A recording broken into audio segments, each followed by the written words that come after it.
In northern Arizona, there's a hole in the ground that is 277 miles long, up to 18 miles wide, and over a mile deep.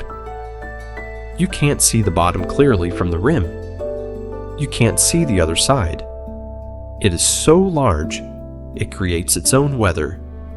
Snow at the rim, while temperatures at the bottom exceed 100 degrees Fahrenheit on the same day. This is the Grand Canyon, and it is both far more ancient and far more recent than most people understand.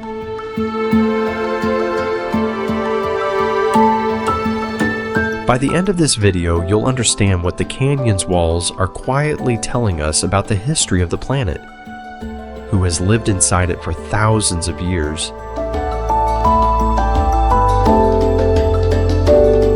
The Grand Canyon sits on the Colorado Plateau in Arizona. At its deepest point, it reaches 6,093 feet from rim to river floor, more than a mile of vertical drop.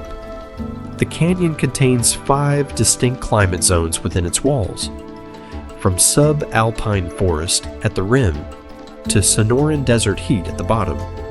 Temperatures can differ by more than 25 degrees Fahrenheit on the same day. You can experience ecosystems as different as Canada and Mexico in a single hike. And all of it was carved by one river, the Colorado, over roughly 5 to 6 million years.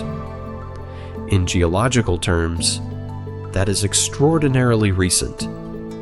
The canyon is a youngster.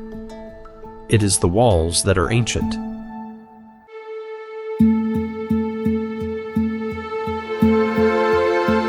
What makes the Grand Canyon truly extraordinary isn't its size. It's what its walls are telling us.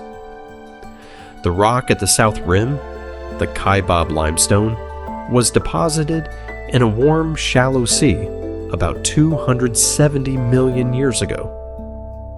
At the very bottom, you're standing on the Vishnu basement rocks, nearly 2 billion years old.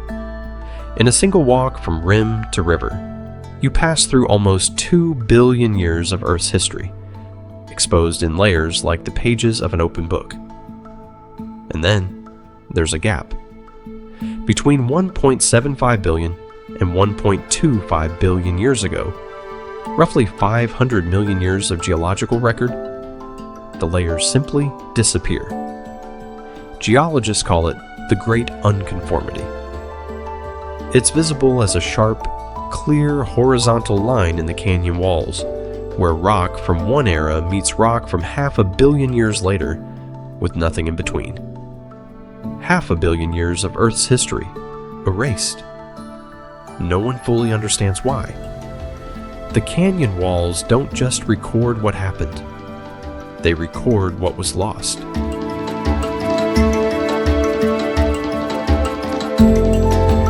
But before any geologist or explorer had ever named this place, people had been living inside it for thousands of years.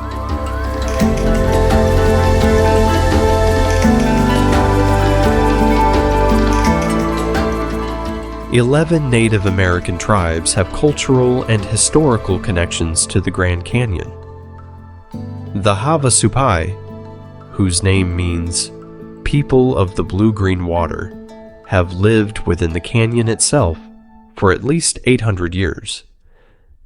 Their reservation sits at the bottom of a side canyon, reachable only by a 10-mile trail, by mule, or by helicopter.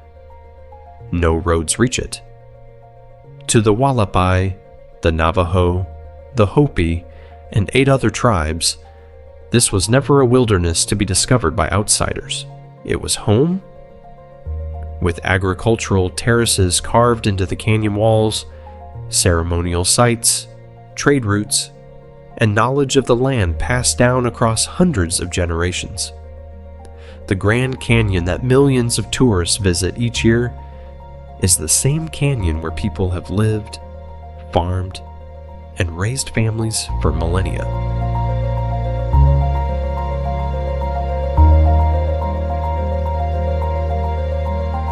Today, nearly 6 million people visit the Grand Canyon every year.